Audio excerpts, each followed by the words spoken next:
Hello everybody and welcome back to Higurashi When They Cry. Sorry I ended it abruptly last episode. I just wasn't sure how it was going to end or anything, so figured it would be better just to... Figured it'd be better just to end it there, just in case it wasn't the last, just in case this is the last episode. Okay, still running at full tilt, I felt the surrounding area go still. No, it felt like time itself had stopped. I turned my head back slightly in that frozen world, realizing how close my pursuers had gotten to me. I couldn't win against the life of an adult. In less than the time it would take to blink twice, when this frozen time began moving again, they'd be right on top of me. And then, don't think about the Keiichi. First, realize that you won't be able to shake them off like this. If the fact that you can't get away was a given, then you need to make a decision. Go with the right leg or go with the left. You just need to decide which one. Let's go with the left. The moment I decided that, the temporal singularity burst into pieces. Right. Left. I swung the bat in a wide arc with my right arm. Using that inertia, I stopped and suddenly spun. What? The two of them were clearly startled. Momentarily losing sight of me, both of their outstretched arms ready to grab me instead grasped an empty space. The man on the right, I applaud him for being able to figure it out, spun around to the spot I shouldn't have been and faced me in astonishment. But it was too late. I didn't even need to swing my bat. All I needed to do was extend my arms as I turned around. It was by no means a heavy blow, but it seemed like it had enough power behind it to knock him off his feet. But just knocking him down wasn't enough to scare him away. He got back up in no time. Both of them took a fighting stance and were ready to face me. This made me certain they weren't just two people out for a walk. They were clearly after me. It felt much easier than dealing with Rena. Just by not recognizing their faces, by not knowing them, it made things easier.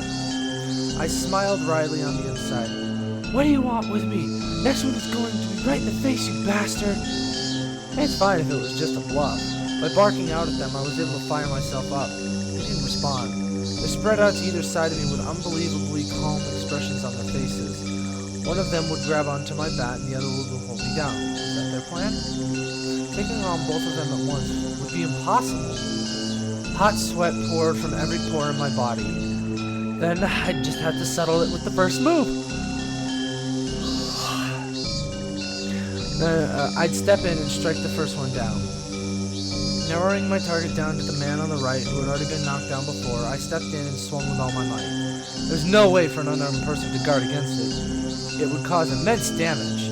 If they blocked it with their arm, their bone would snap like a twig. If they turned their back to it, then it was possible that the blow would travel all the way to their vital organs.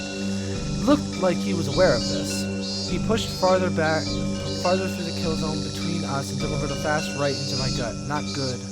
With this distance, in this position, and in this state, there's no way for me to dodge it.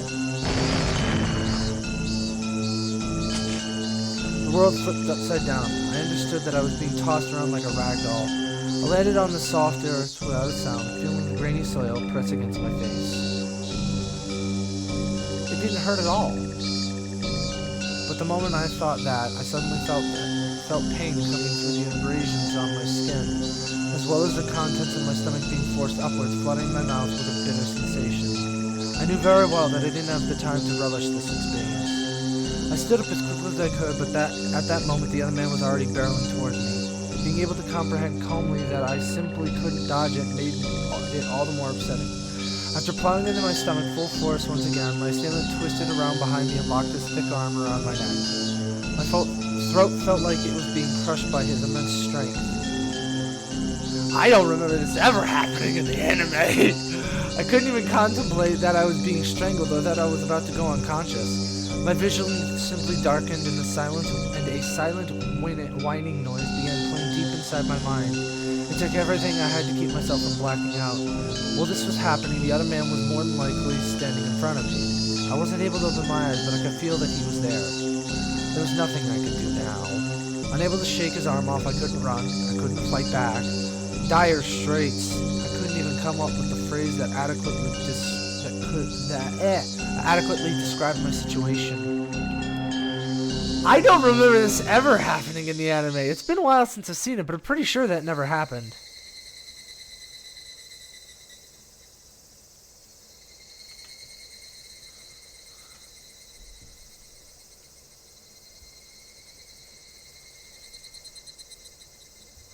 Don't tell me that was the end of the chapter.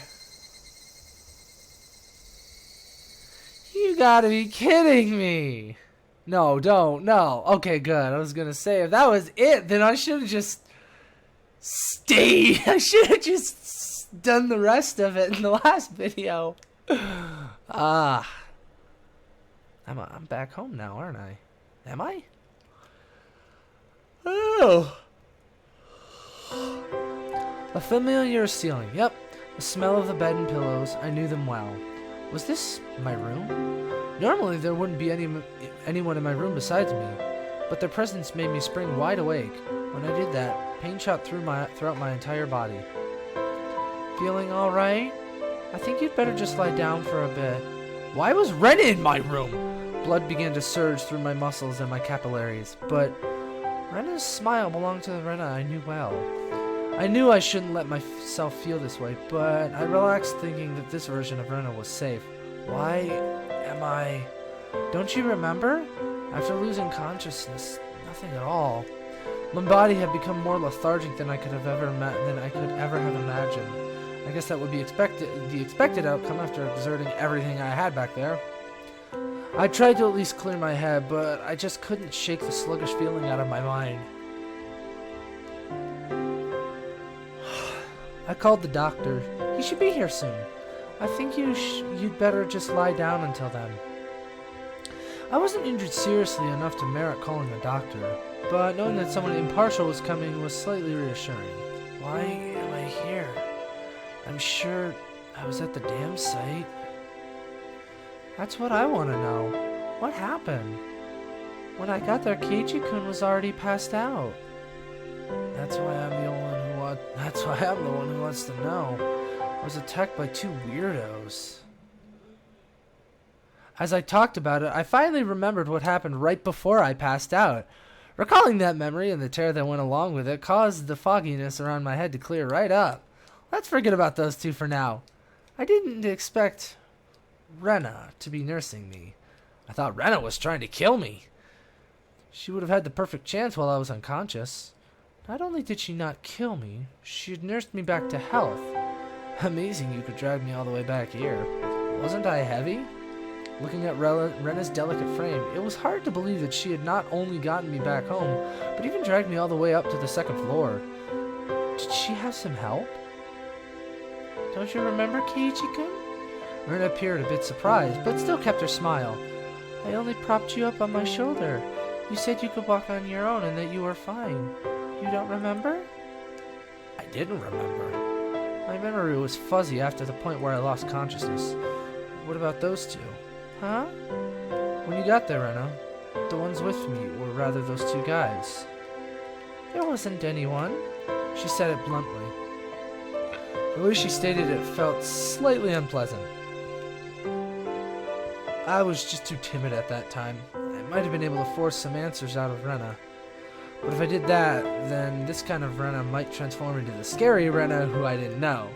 Fearing that, I didn't press any further. Thinking about it, it was the obvious choice. If both of those men were there, I don't think Rena would have stood a chance. I couldn't find a way to explain it unless I assumed she brought me here after those two were already gone. Rena was still smiling. Her eyes sparkled warmly. Yet, I felt like I was hallucinating when I saw something. Something akin to a shadow slowly creeping across her face. That small omen sent shivers down my spine. While Rena was still Rena, I needed to make contact. I needed to contact Oishi-san. Rena stopped me when I tried to get out of bed. She said it would aggravate my wounds, so I should sleep. I'd like to go to the bathroom, though. Sorry. Rena couldn't say anything else. While Rena stayed in the room, I quickly went downstairs to get the phone receiver in the living room. When I approached the front door, the doorbell rang. Ding dong! It must have been the doctor Rena had called. It was strange for a patient to welcome in the doctor who was making a house call. But it would be incredibly reassuring to have him here for the considerable time it would take Oishi-san to get here. I carelessly opened the door with that simple assumption and regretted it almost instantly. It's Mio! Saw that one coming. Mio? Oh, you look just fine. I heard you collapsed, so I came here to check up on you. How did you know I collapsed? I heard it from Rena over the phone. Do I need any reason other than that? I understood why she would call the doctor. But why Mion too? Rena was descending the stairs behind me. You fool! Run! Not. Just, Rena, doesn't Kei-chan look pretty alright? She made me worry for nothing. That's true. Maybe I worried for nothing as well. They both began laughing. It appeared to be cheerful laughter, but I couldn't shake the feeling there was a darkness looming over them. Just calm down, Keiichi. Whoa, what's up with this shoe rack? How did it get like this? The shoe rack that I'd smashed to pieces had been like that since yesterday. I fell, you see. And the bat I was holding at the time slammed into it. This is what happens when you string around something you're not used to handling. I kept the fact that it was none of her business to myself. But leaving it like this will really startle your parents when they get home. I'll fix it up for you later. Now, come on, Kei-chan. You're terminally ill, needed a rest. Come, back to bed, back in bed. Back in bed. Both of them urged me up the stairs. I had no chance to call Uishi-san. Oh!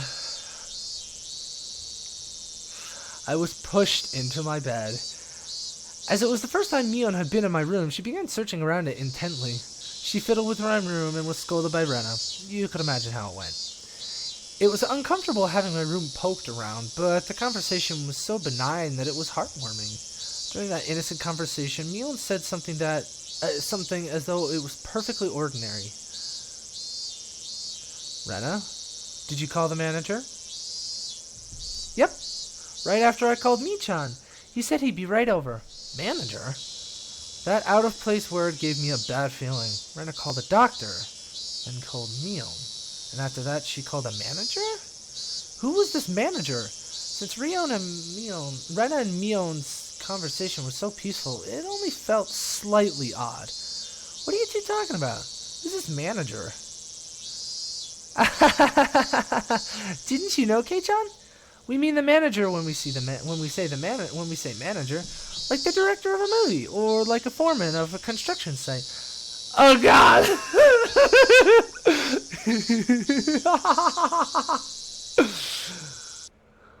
I dug through all of my memories for a manager who might have business with me. Only one thing came to mind. When Rena had just said, the construction site foreman, the very first victim of the first incident, the dismemberment at the damn construction site. The foreman. But that was strange. He was supposed to be dead. There was no way they could call him. This would be the perfect time for you to be a coward and beg for your life. It would be perfect, because then you would need to... I don't understand what you guys are talking about. What does that manager have to do with me? You said he was coming. Did you mean to my house? I asked one obvious question after another, but all of the two of them did was smile coolly at each other. There was a huge difference between how the two of them appeared and how my suspicions were playing out. Slowly, I felt discomfort and panic welling up inside me. I couldn't understand what Rena and Mion were talking about. Kei-chan, you've only gotten into baseball lately, haven't you? Pretty sure the manager will be happy to hear that. So, who is this manager? The manager is the manager. So, who is this manager?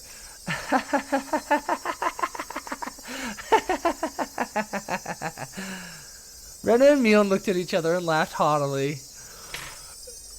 Ugh! That disturbing cackle unpleasantly resounded around me.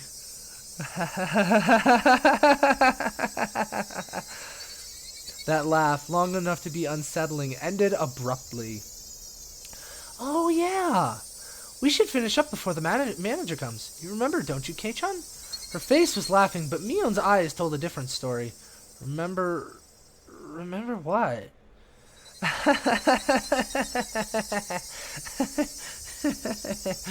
Keiichi-kun, had he forgotten Keiichi-kun, had he forgotten, I wonder?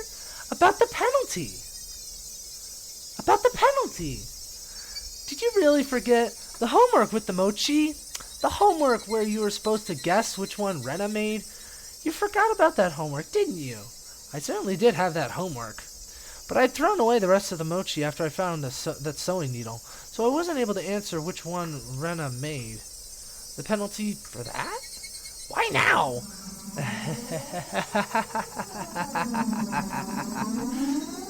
No doubt my question was written all over my face. The answer to my question was that dry laughter. I could no longer make heads or tails of anything. I began to think that this entire day was somehow insane, strange, incomprehensible. Being chased by Rena, attacked by strange men, the penalty Mion and Rena were talking about.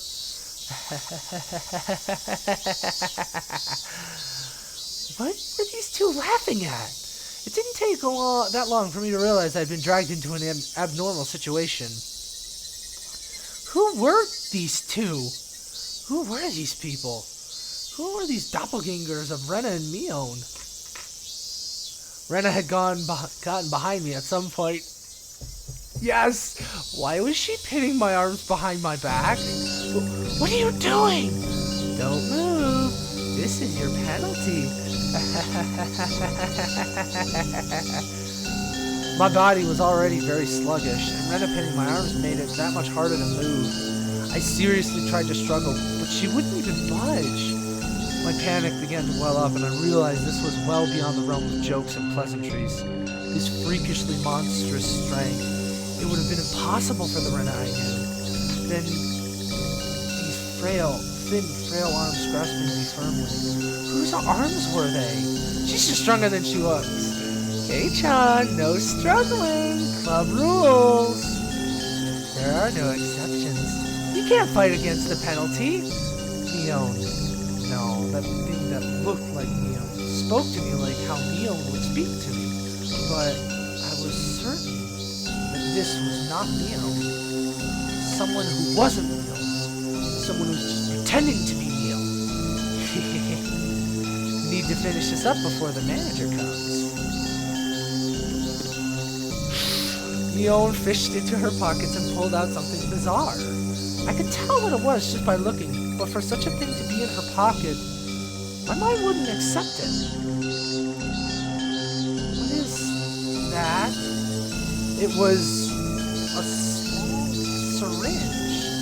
A small, clear syringe, like what a doctor would use when you went to him when you were sick.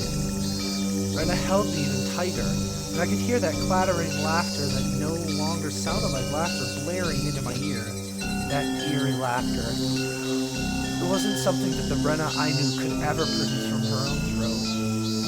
This thing that was pretending to be Rena, was this their real laugh? Unable to divide myself, the syringe Mion was holding drew closer, and that needle tip was waved in front of my face countless times. Don't worry, don't worry. It won't hurt, it won't hurt. What are you planning on doing? What kind of sick joke is this? What are you saying, Kei-chan? You know exactly what's going on, don't you? About what? I don't understand any of this at all.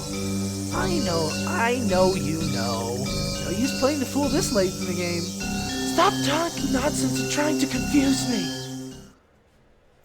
You're going to have done what happened to Tomitake-san.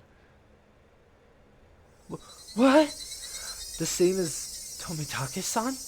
I didn't really understand what she meant. What did that have to do with this syringe? You're playing dumb, Keiichi-kun.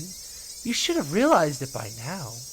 Rena whispered into my ear as if to admonish me, but even the way she spoke was repulsive beyond compare. Playing dumb? Me? About what? What do you mean the same as Tomitake? Now would have been... Everyone thought at first it was a hit and run, except when the officer got close to check if he was still alive and soon noticed it wasn't a normal situation.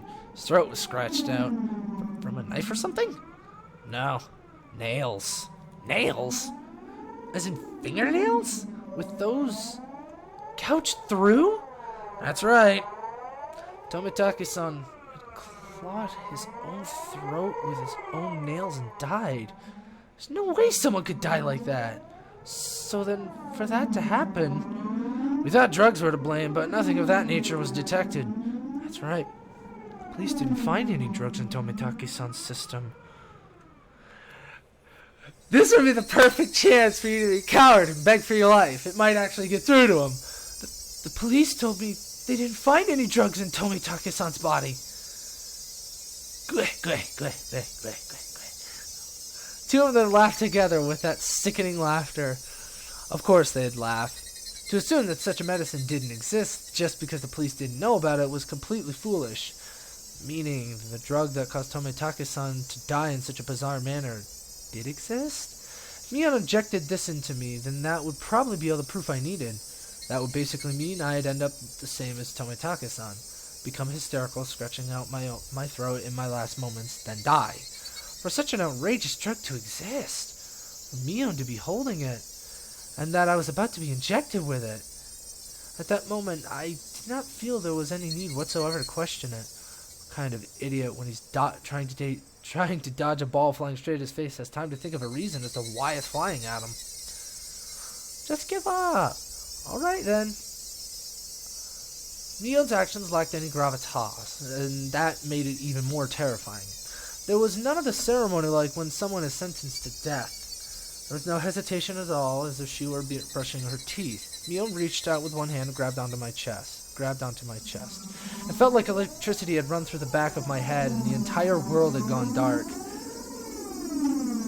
Did I stand up too fast? Or did something hit me really hard in the back of the head? Having lost my sense of balance, I was assaulted by a wave of dizziness.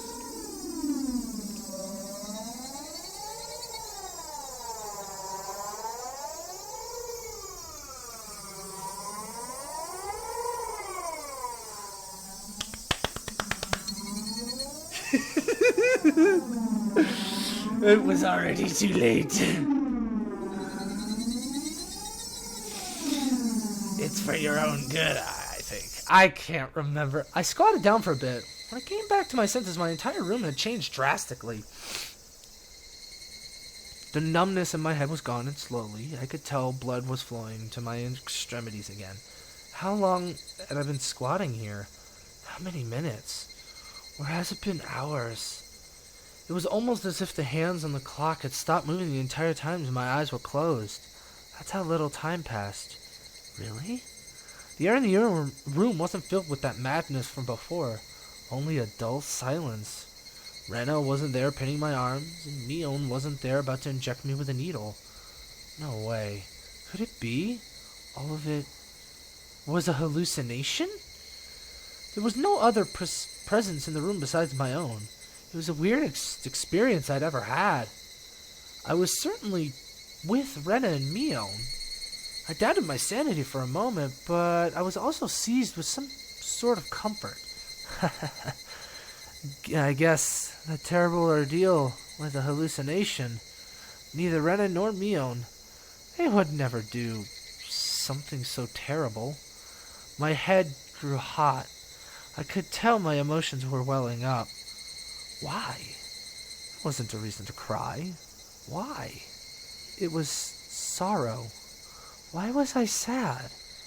I don't understand. Kind to everyone, not discriminating against age or gender. Mion. That Mion was sprawled by the window in an unnatural pose. Blood stained her a deep red from her head down to her chest. The bright crimson smeared on the walls that splattered had undoubtedly come from Mion. She always had that bright smile and was kind to me from the day I transferred. Rena. That same Rena was slumped at my feet and was making the same pool of blood as Mion. I couldn't comprehend what had happened. Did someone come to save me? Then they beat these two down? With this metal bat? I finally noticed the weight in my right hand. How long had it been there? It was Satoshi's metal bat. It was covered in a deep red. There was no doubt that this was the weapon used to mutilate both of them. And I was holding that weapon. I was the only person in the house.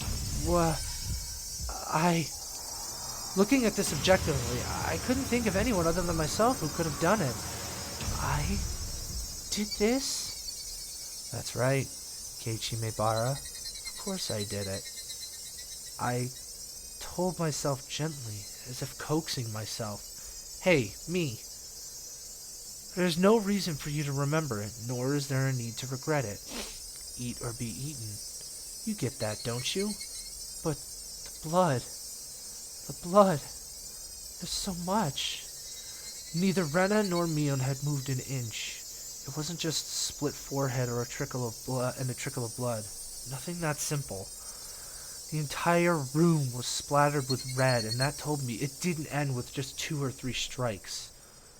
Were they dead? Both of them? The depths of my mind were calm, but on the surface I was panicking and agitated. Calm down, Keiichi Maebara. What happened to your usual calm self? Come on now. Do like you always do. Throw your head back and take a deep breath. Come on. Once. Twice. Breathe deeply. Calm down. Calm down. I chanted that over and over in my head and relaxed.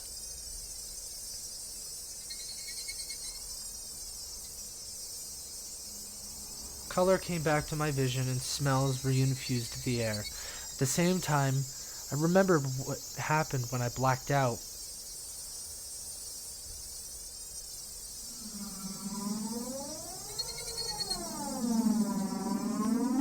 Ren and Mion had attacked me.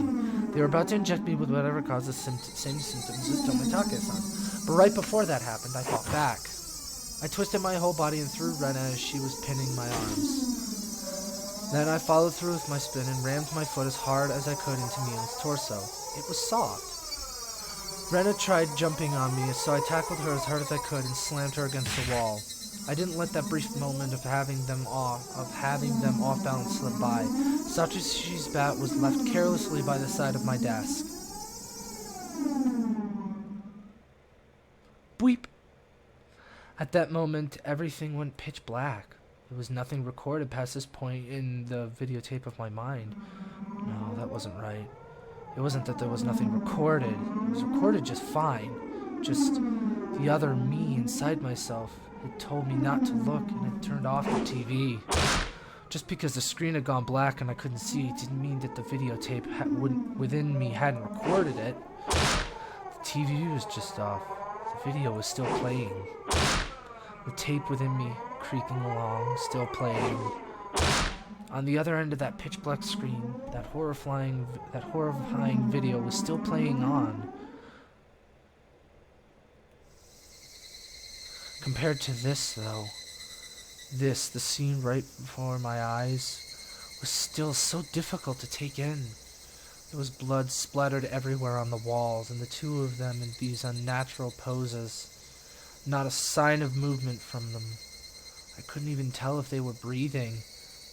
No matter what the circumstances were, my friends, these girls, I had attacked them. I may have even killed them. But if I hadn't done this, I would have been the one done for. You fool! Balancing that out for an imaginary second scale, it felt odd that I'd even feel bad about it. Even if it was a bit excessive, this was justifiable self-defense. The proof was all here. The two of them collapsed here in Mion's syringe. Mion's syringe filled with some unknown drug would certainly solve the mystery surrounding the incident with Tomitake-san. And from the fact that both of these two were involved, they'd be able to pick out the criminals one after the other. Still, I might be suspected for this, but that was just fine. Anyway, now this should be a police affair. This wouldn't fade into the darkness like Rena's past incidents. As long as the police were involved, that should bring this to a close. They'll probably revisit their investigation on the chain of incidents. Oishi-san would definitely get to the bottom of it. You fool! Meaning my wish of not wanting to die. of wanting to know the truth, that would be fulfilled in its most basic form. It was all a matter of time now. The doctor Rena called should be getting here soon. I'll confess everything to him. I needed to contact Oishi-san. At that moment, I remember. Besides the doctor, a manager had been called. It was easy to imagine that they were somewhat deeply involved with the incidents, judging from Ren and Mion's conversation. The ache in my chest caused by the gruesome deed I had done dissipated rapidly. It was not over yet. This place was no longer safe. Stay calm, Keiichi Maebara. It's not over yet. I needed to live long enough to tell the police of this incident. At that moment, I felt like I heard someone's voice from outside. Since people were speaking, it must mean there was more than one person. I moved to the curtain ever so slightly and peered outside. It was a bizarre sight. About 4 or 5 grown men were all gathered at the gate. They very much resembled the 2 men who had assaulted me at the dam site today. Those 2 might even be among them. There was one person there wearing a white coat, but he didn't look like a doctor at all. My gut told me he was in disguise, only posing as a doctor. That guy would probably ring the door and get me to open the front door, pretend to be a doctor and get me to open the door, and the rest of them would all rush in at once. At that moment, I saw the car parked behind the men, and my heart nearly skipped a beat. The white van! No mistaking it. That van, the one that had tried to run me down? The man in the white coat entered the gate and headed towards the front door. The rest of the men hid in the bushes and watched him. I probably couldn't pretend that I wasn't home. Undoubtedly, they'd just break the window and enter. I needed to get out of here somehow. Then use the public phone to contact Oishi-san. Then meet up somewhere. First of all, I need a weapon. Then shoes. But before all of that, there was one thing I had to do. I had no intention of dying. I'd live and reveal the truth about this nonsensical curse of Oyashiro-sama. But what would happen from here on, regardless of how determined I was, may bring about my demise. And that's why there was one more thing more important than getting out of here right now. The note. I need to get that clock out quickly and take down the note behind it. Damn it! The tape was sticking to it fast. It'd be fine if it was a little torn. I opened up the slightly torn note and began writing another passage with a ballpoint pen. If I wasn't able to inform Oishi-san, then the only thing I could rely on was this note. I'd never thought a piece of torn college-ruled notebook paper could be this reliable before. I had no time. I'd only write what I knew right now.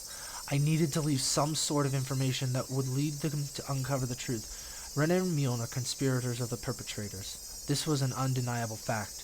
I still didn't want to believe it, but it was a fact. Anyway, I'd leave all the information that would help them to find the perpetrators. There are 4 or 5 adults, maybe more. They have a white van. This is everything I was able to see from the window. There may be more. Also, there was an unidentified person known as the manager. To begin with, the term manager didn't even mesh with it. The term manager didn't even mesh with Hinamizawa at all. If they were going to include the manager from the past incidents, then the only one is the construction foreman, the victim from the first murder. The very first victim in the chain of incidents. Killed in a lynching, his body divided into 6 pieces. His right arm was never discovered. The police should have confirmed that death. But Rena and Mion did both call him manager. They said manager. They wouldn't use that term to refer to someone who is dead. The police would never even conceive that someone who is deceased could be involved. Could that be some sort of oversight? I didn't know.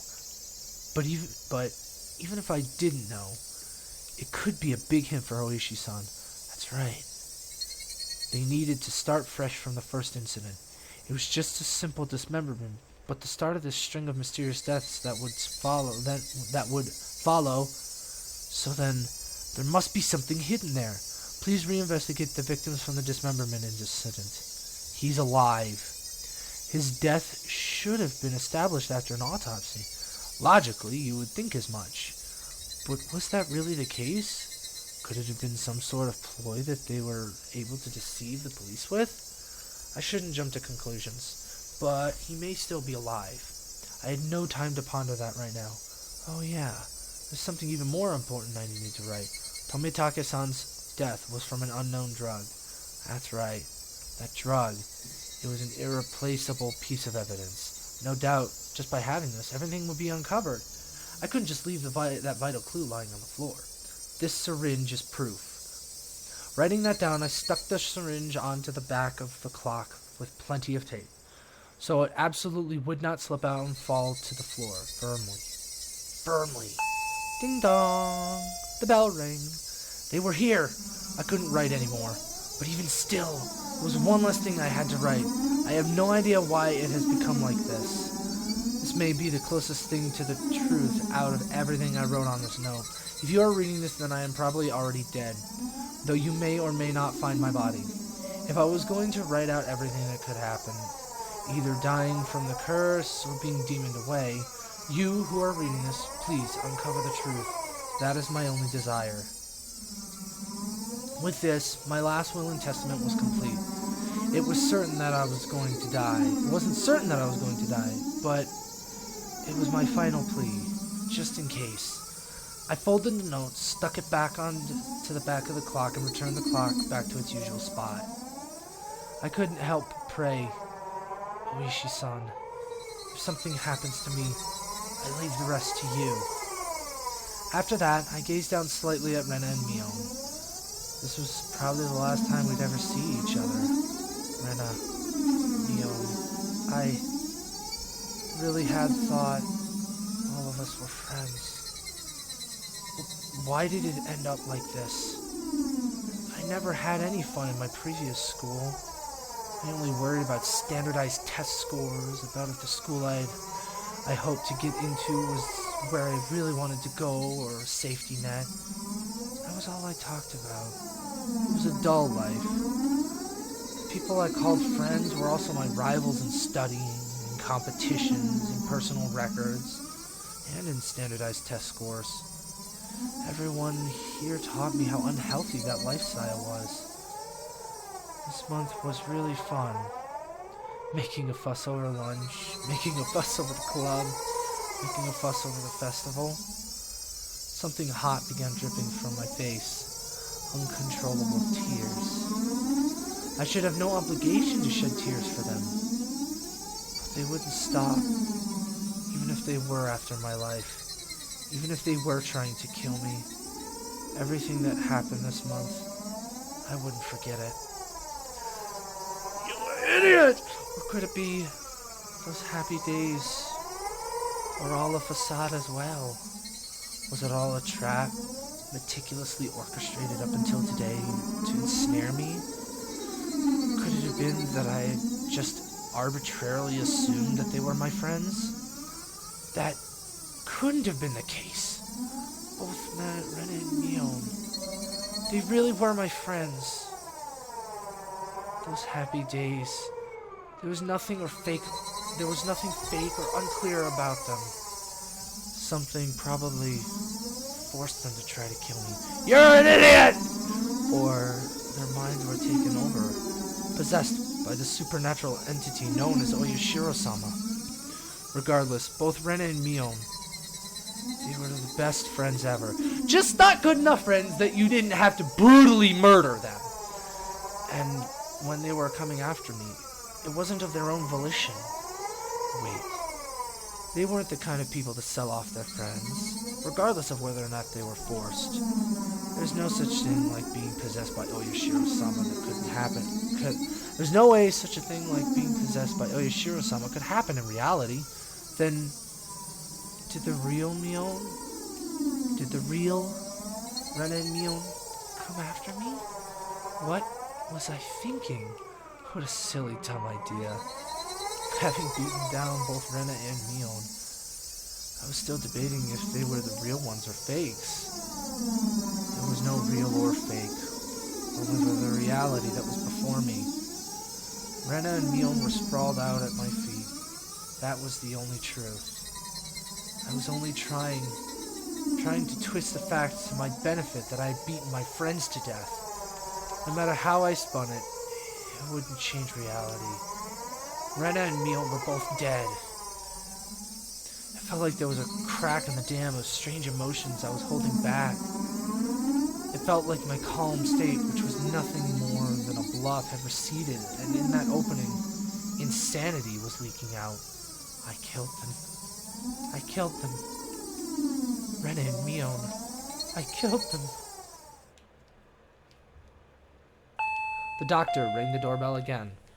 The unrelenting echo pulled me back into a state of composure once again. I didn't have a moment to spare. Quickly, I need to get away. I didn't want to die. I would uncover everything after that. The identity of whoever or whatever had pushed me this far. Even if I had to drink mud and eat grass, I would survive. I would survive. I would definitely survive. I killed Rena for that very reason. I also killed Mion. I went that far just to keep living. So I can't die. For my sake. For the sake of the late Rena and Mion. I have to survive. You! I ran towards the door and grabbed my shoes. The doorbell rang again, as if to urge me on. Behind this single, solitary door, they were there. Keeping quiet, I headed towards the kitchen. Headed towards the back door. Before opening the back door, I put my ear to it and checked for people outside. No one? After I put on my shoes, I opened the door slowly as not to make a sound. And then, as always, the fucking... There he is! The back door! A piercing voice echoed out.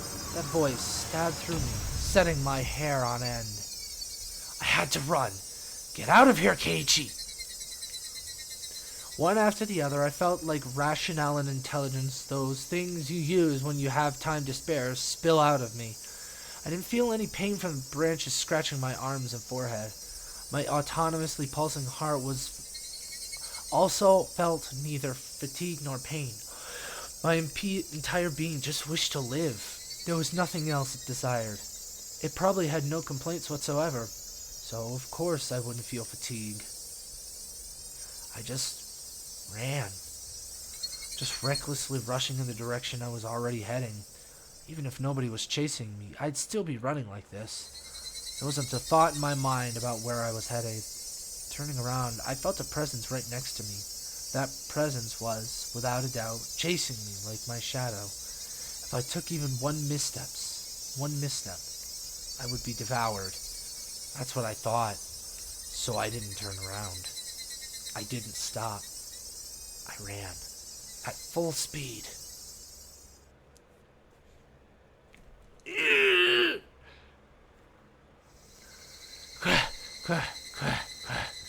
That was the thought I was breathing. Sorry. Quick. That was the chirping of the Higurashi telling me it was evening.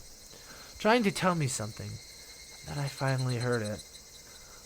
The wailing cry of the victims who didn't make it. Would I be joining them? Quick. I don't know what a Higurashi sounds like. It sounds like that. Only the Higurashi knew. They knew everything. They definitely knew. So, I ran towards where I could hear more of the Higurashi's chirps. But the farther I ran, the farther away their chirping became. I couldn't get near them. Why are you all running away? Was it my fault? Was I the one to blame? Then I'll apologize. I'm sorry. I'm sorry. I'm sorry. I'm sorry. I'm sorry. I'm sorry. I'm sorry. I'm sorry. I'm sorry. I'm sorry. I'm sorry. I'm sorry. I felt that only the Higurashi knew. Oh, you are the idiot here. You are the biggest fucking idiot here. It's all your fault, you idiot. Ugh. It's all your fault, Keiichi. All your fault. And Oishi's. Mostly your fault for being such a paranoid bastard, but, you know, you had something wrong with you, so... The smoking room was filled with a cloud of cigarette smoke. The expensive smoke filter gave off some crackling electric noise, but it didn't seem like it was doing anything at all. Why do smokers have to be shoved so far down this corridor where the sun didn't even reach? I recalled hearing the tax revenue from tobacco was about a tenth of the municipality's revenue. We were the most heavily taxed members of this municipality, so I really wish they'd show us a little more respect. Why would you discard the 5 manzu there? It's just decreasing your options. One of the younger detectives was having a staring contest with the Mahjong magazine called Next Turn.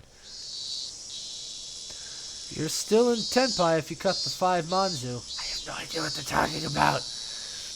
If you're betting on Haite, then shouldn't you be going into with a mangan? Kuma-chan, look at the pond.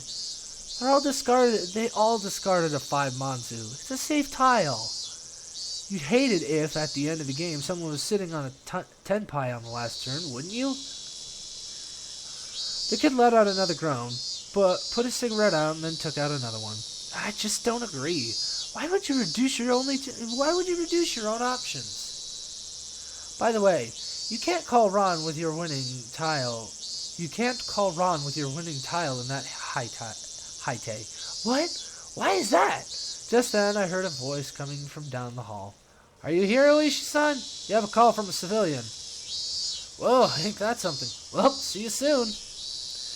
Oh, why can't you call Ron on it? Hold on for a second, Oishi-san. Oh, you're going to love this phone call. The man sitting in the seat Oishi-san was heading towards waved at the telephone receiver. Outside line, from a payphone. Oh, I thank you. Sorry to keep you waiting. This is Oishi. Who is it? Oh, Oishi-san. Hello?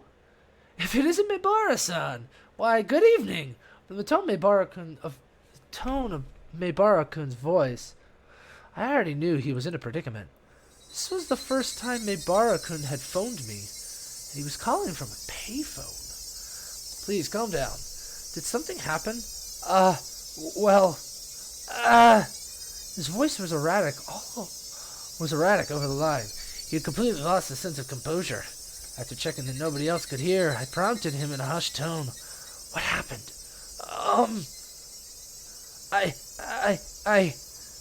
Calm down, Mibara-san. I can have the local officers head to your location. I'll be there soon, too. I think that's impossible. His voice was quivering and hoarse. He wasn't surrounded by people, even as he was making this call, was he? Mibara-san, you're calling from a payphone right now, right? Where's that payphone? There was no other sounds besides Mibara-kun's voice.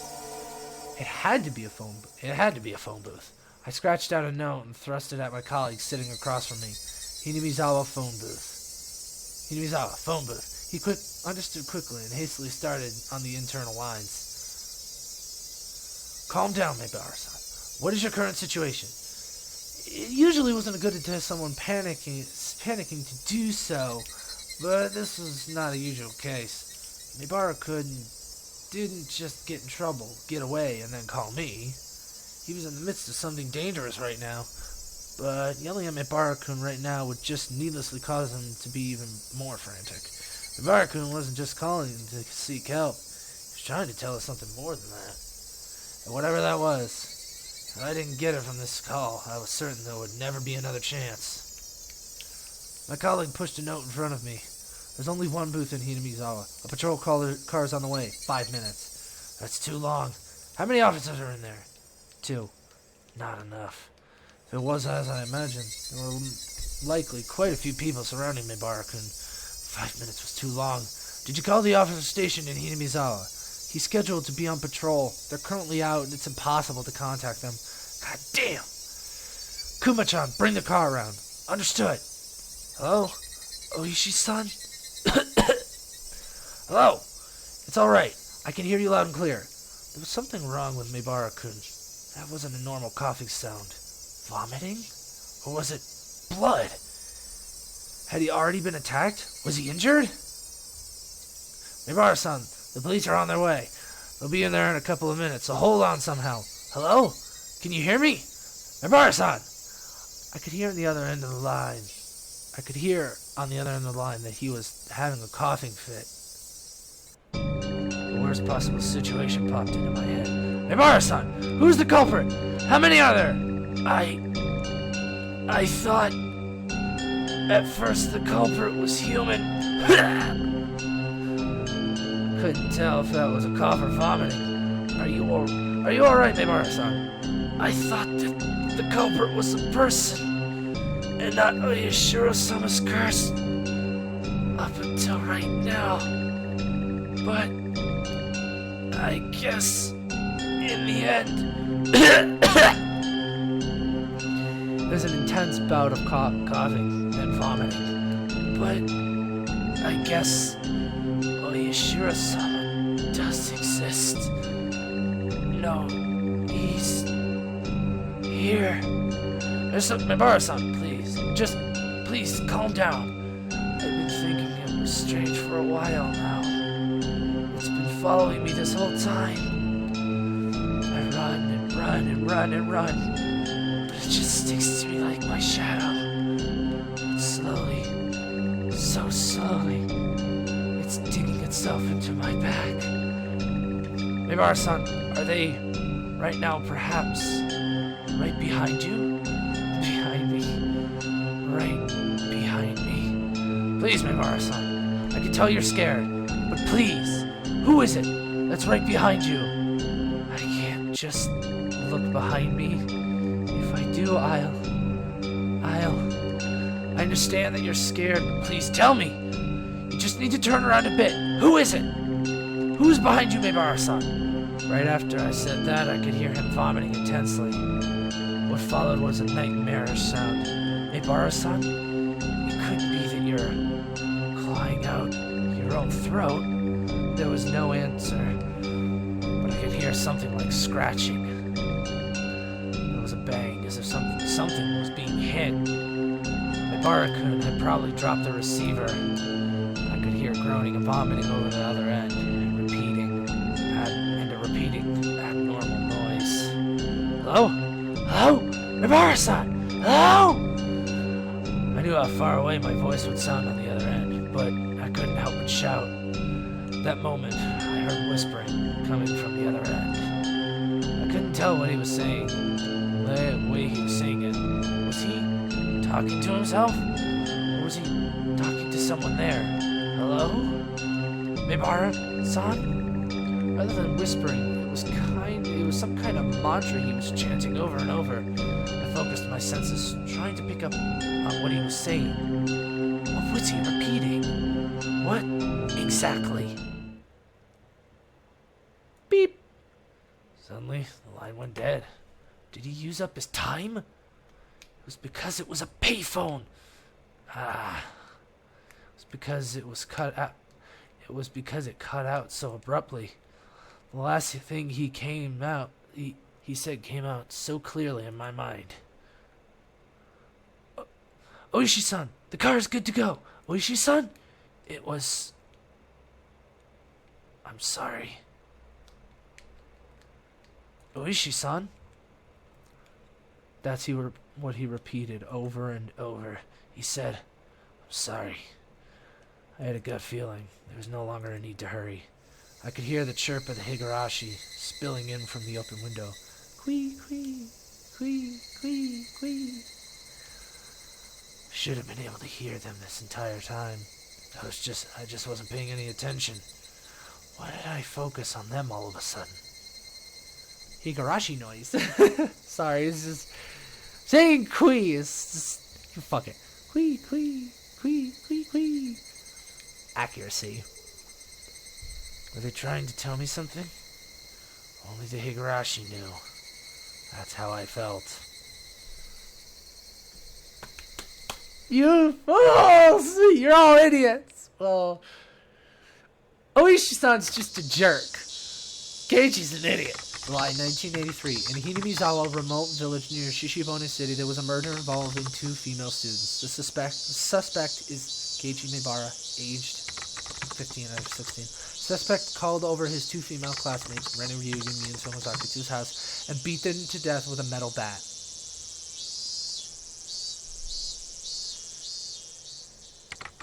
The scene of the crime was the suspect's room on the 2nd floor of his house. The inside of the room was covered with a significant quantity of splattered blood, and there were signs of a struggle with the victims. In addition to the scene of the crime, the entryway, living room, and kitchen all had traces of a struggle. At the entryway, the shoe rack and wall had evidence of being impacted by a strong, blunt force. It is believed to have been the same bat as the murder weapon. Having no traces of blood, it is believed the destruction occurred before the murders. There is the possibility that the suspect overpowered his victims to keep them from fleeing. You got it all wrong! In the living room, the rug had been pulled back, then thrown aside. It is hard to believe that this had a connection to the struggle with the victims, and thus the reason for this remains unknown. In the kitchen, the garbage was torn apart and its contents were spread out on the floor. Garbage was strewn about in the surrounding area, and handprints believed to belong to the suspect were discovered. It is believed that the suspect for some reason had taken out the garbage and struck it with his fists. The reason for this remains unknown. In addition, there was a note stuck to the fridge. The words, "Was there a needle?" were written on it. The meaning behind this remains unclear. Just in case, the garbage was searched, but a needle was not discovered. The garage door was functional and had been left open ever since the suspect moved in. The garage door was found closed. The suspect's fingerprints were discovered on the garage door. The reason behind this remains unknown. The suspect fled the scene of the crime. However, a patrolling officer, Hinamizawa Local PD, found the suspect collapsed inside a phone booth. At the time of discovery, the suspect was unconscious in critical condition. He was rushed to the local hospital for treatment, but did not regain consciousness and died 24 hours later. The results of the autopsy indicate the immediate cause of death to have been hypovolemic shock. It was determined that the suspect had clawed at his own throat with his fingernails, and the resulting bleeding caused his death. With the similarity to the death of Tomitaka-san the prior week, the police believe there to be a connection and have opened an investigation. However, due to the wishes of the local authorities, it will be a confidential investigation. Due to the abnormal nature of the death, it was suspected that drugs were involved, but as with Tomitaka-san, no traces were discovered. What prompted all this remains inexplicable. As such, this case is being treated as an act of committed on impulse. However, with several accounts of the suspect's bizarre behavior leading up to the incident, it is something. Crud. Separated from his group of friends, isolation, inexplicable behavior. Several days before the incident, the suspect began carrying around a metal bat. The suspect was observed displaying aggressive behavior as well as talking to himself at school. His classmates have actually heard portions of what he had to say. 2 days before the incident, the suspect declared to his parents the possibility of his death. Due to these circumstances, the police have begun an investigation of the possibility that this crime was not committed on impulse but was instead planned several days in advance. Afterwards, a note was found on the suspect's room that he had written himself. The note was written on 2 sheets from a B5 caliber notebook that each had been torn in half, and as if trying to conceal it, was hidden behind a clock on the wall. The contents are written in the appendix. The police believe it to be strongly related to the incident. The police changed their line of investigation based on the possibility that the suspect was involved in some sort of incident himself. However, no further clues were found, casting doubt on the credibility of the note. Was the crime impulse or premeditated? With the situation unclear and no further developments, the case was labeled as unresolved. However, the following year, suspicion arose regarding the nature of the note. The note was not written on 2 halves of B5 paper from 2 separate sheets, but was originally a single sheet of B5 paper. In order to erase several lines from the middle, someone had torn them out. Judging from the size of the letter, the missing section is estimated to be 2 to 3 lines. It is highly probable that the person who eliminated the lines in question is not the suspect. In addition, judging from the traces of the large quantities of cellophane tape, something other than the note was stuck there has arisen. The person who discovered the crime was a detective rumored to have connection with the incident. Kurado Oishi. He underwent voluntary questioning but denies involvement in any damages to the note. The suspect's note. I, Keiichi Mibara, am in fear for my life. I do not know why they are after my life. The only thing I do know is that it has to do with Oyashiro-sama's curse. Ren and Mioran are conspirators of the perpetrators. There are 4 or 5 adults, maybe more. They have a white van. This is all on the first sheet. Everything below this has been ripped out. This is from the second sheet. Everything above this has been ripped out. I have no idea why it has become like this. If you are reading this, then I am probably already dead. Though the only difference may be the presence or lack of a body. You who are reading this, please uncover the truth. That is my only desire. Keiichi Mibara.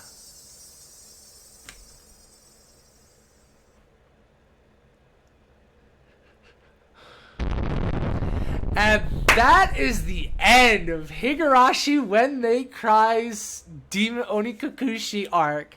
The first arc in so many. A new scenario has been unlocked. All cast review session has become available. To play it, select extra on the title menu and then pick the all cast review session. Cool, I unlocked something. But yes, that's the end of the very first arc. I want more! I want to play them all. I am going to play them all, and I really want to, but this is the only one that's out, and it sucks, because it's like, I want to play the next one! But I can't, unfortunately. So, hopefully, well, let's see what's under extra here really quick. What's this all cast review scenes? All cast review session.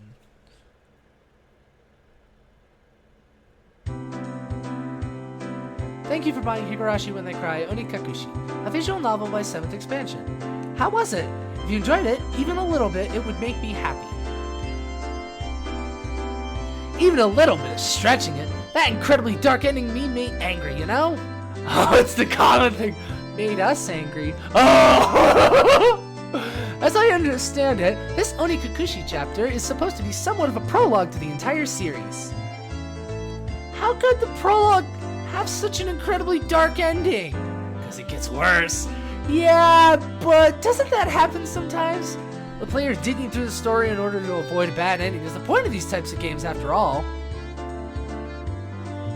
It's still just the first chapter. I'm looking forward to the next one. You shouldn't! What happens in the next chapter? Rena, do you know? Yeah, they said the next chapter will introduce another aspect of the story. That's a strange way of putting it. What does that mean?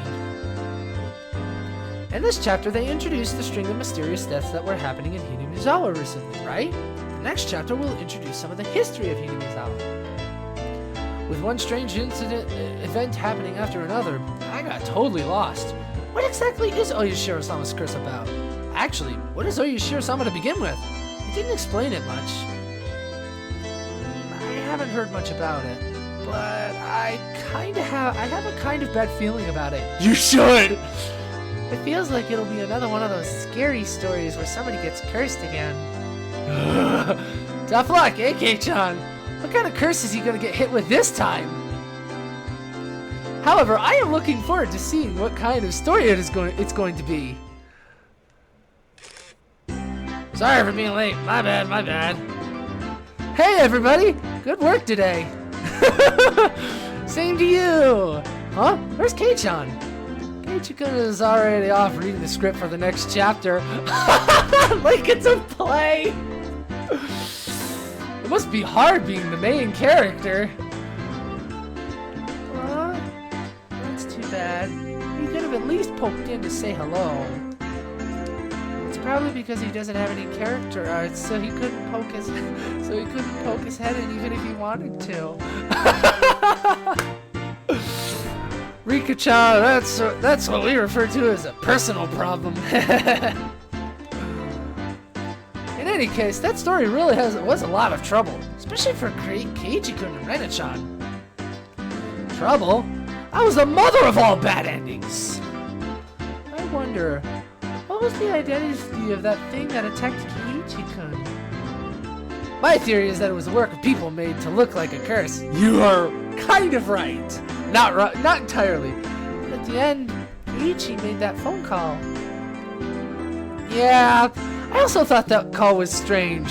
At that point, Kei-chan should have been certain that the culprits were people. That really was a strange phone call. It almost sounded like he was being chased by a ghost or something. Just from that phone call, it really makes me think that it was a work of a curse after all. Kind of, not entirely. Since we're all here, why don't we all share our theories? Let's start with Sonozaki-san. I absolutely believe it was people. I think it was a man-made incident that was just imitating the strange folklore floating around Hinamizawa. Certainly, every year on the day of the festival for another link in the chain of mysterious deaths to happen certainly is suspicious.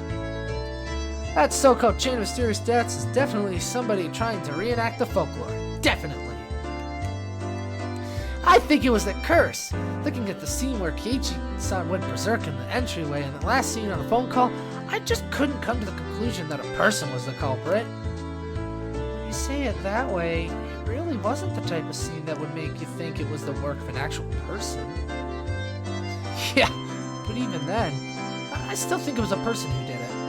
That last scene and the one with the entryway, I think it might have been a delusional episode, brought about by post-traumatic stress disorder. I wouldn't know what's going on anymore, even if you didn't use such complicated words. In other words, Keiichi was so scared that he was imagining things. Then... What was the meaning behind that scene? What exactly was that mysterious person behind Keiichi? A red herring. Red herring. Mii-chan, what do you mean by a red herring? Like old man Tomitake-san here said, that scene was the result of Kei-chan having stress-induced delusion from being mentally cornered. To expand on it a bit further, it was a ploy to make the player think it was a curse. That's why it was a red herring. When you say it like that, but well, it just means that there's that possibility. You're all wrong. In that case, the theory that Oishi-san proposed during the story that it was a conspiracy by the villagers was correct? What does the man himself have to say about that? Me? Makes you think, eh? Huh? I totally thought that Oishi-san would be behind the people explanation. During the story, it said it was definitely the work of... I said it was definitely the work of people. But if a person really was to blame, that leaves a lot of loose ends. Like what? Let's hear what Detective Oishi-san's theory is. First of all, if a human is the culprit, there has to be a motive. In other words, somebody has to gain from it. So what you mean is, if this was the work of people, there would have to be something gained from causing the chain of mysterious deaths. Exactly. I felt that somebody could be benefited from the deaths of people related to the damned people. The recent victims weren't related to that at all. First of all, who benefits from killing Keiichi-kun? I see. Say it like that, my case is kind of weak too. I mean, none of your money was stolen. There's no way it was human culprits. But that's not everything there is to it, right? Like Mii-chan said, there might have been some sort of reason for them to reenact the folklore. Exactly! This wasn't a murder where you consider the typical motives. It makes me think that this was most likely some sort of ritualistic murder to reenact the bloodstained history of the village. So I ask the question of the hour, who gains from this reenactment? It's not about simple benefit. It's a more psychological reason. I think that maybe this was an act of revenge. Something native to the region. Fate was unable to be fooled this time around. I see. A member of some represented family looking to air out an old grudge of their ancestors? Something like that? I don't like that. Then what is it? It couldn't be that you're leaning towards the curse explanation.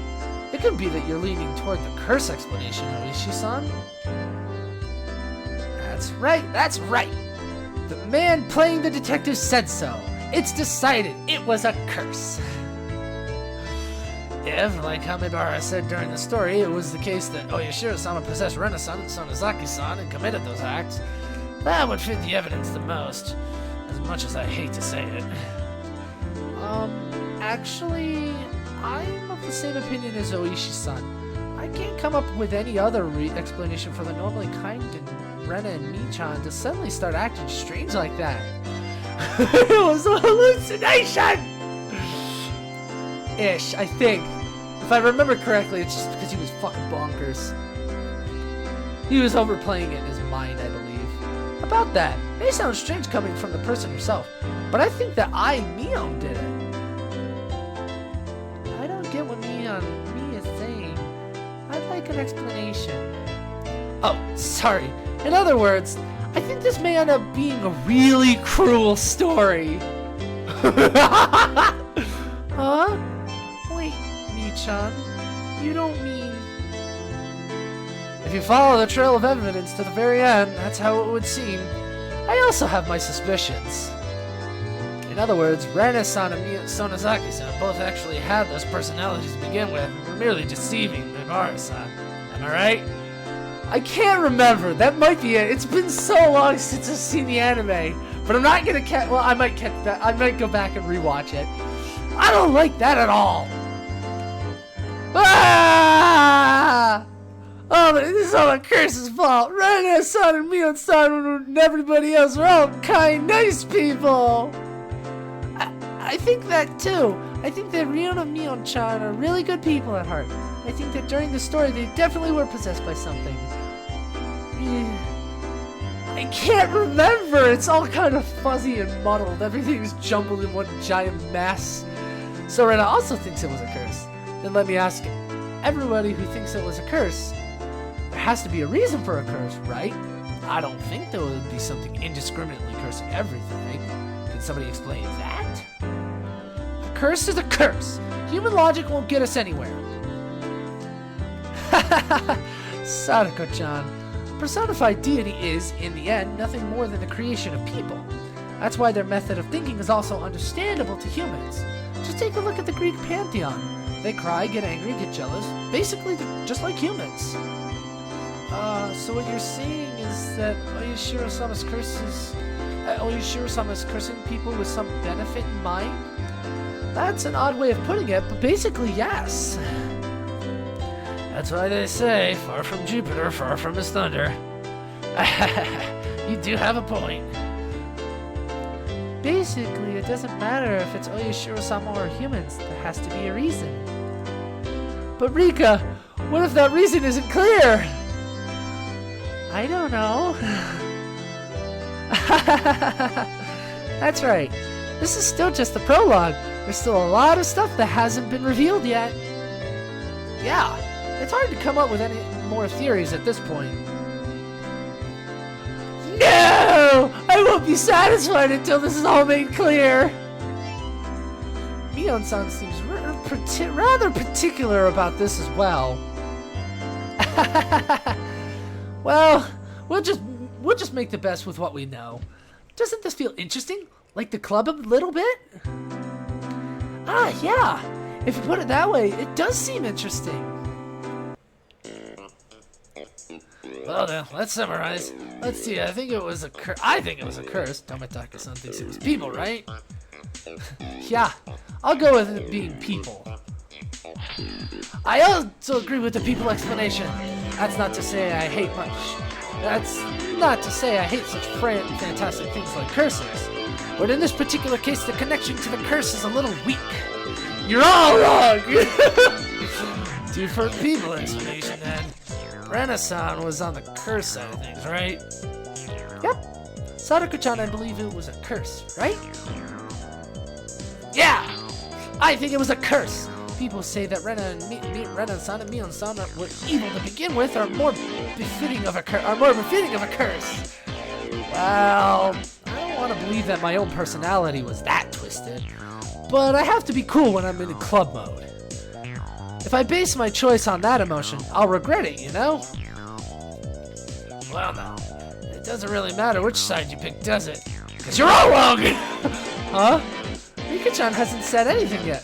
What do you think? Oh, she knows! I don't think that Oyashiro-sama is a bad guy. Huh? That's an interesting opinion. Trust me, she would know!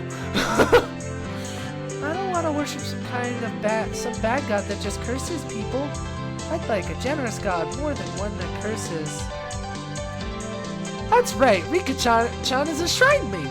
Yep, good opinion. Then what? If Rika-chan doesn't believe that it was Oyashiro-sama, then do you think the perpetrators were human after all? We'll just go with that. Oh, she knows more than she's letting on. Well, now, I'm not gonna spoil any more than that. She knows more. You'll find out in the next episode that yeah.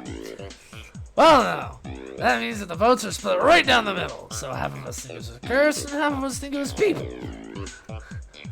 Rena-chan, just for reference, what did the test players who played the beta version think?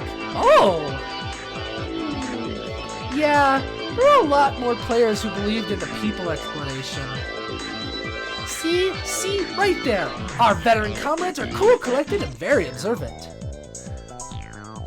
But the beta version only finished partway through the story.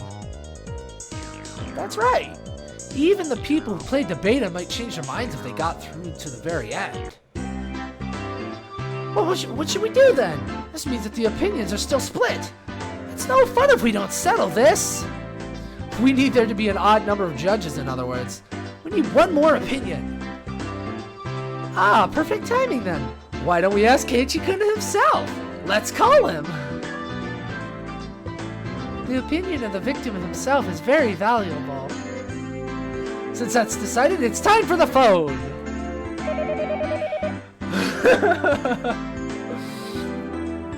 Hello, Keiichi-kun? It's Rena. Are you busy with work right now? Yeah, really busy. Just when I thought I'd get a break because the chapter's over, it's already time for the next one. How long could it take to go? I want the next chapter! How's Kei-chan? Busy? Yeah, he's moping. I can hear you, you know. It's be nice having a wrap-up party. I wanted to go too. You can come if you get some character art for yourself. Rika, that's a secret. Sorry about that, Keiichi-kun. Anyways, during the current chapter, Keiichi-kun, didn't you die? We were just talking about who the culprit might be. Basically, we're deadlocked on whether it was people or Oyashiro-sama's curse that killed you. I'm really sorry, even though you're busy reviewing the script. Keiichi-kun, which do you think it was? It's obvious, isn't it? Which? Isn't it both of them? Targeted by suspicious people from the village and then cursed by some strange Oyashiro on top of that. It's both humans and a curse. Everybody's just picking on me. So very, very pitiful. Next time I'll pat you on the head. I'll give a pat on the head for you. It's like, oh, what the next chapter? In the end, the opinion's still split, huh? I'll think this over again. Might have missed something. Well then, please look forward to the next release. Higurashi, When They Cry, Watanagashi.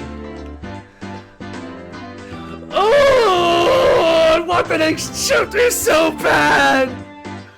God, it's sad. They haven't even come out with a release date or a pre-order or anything.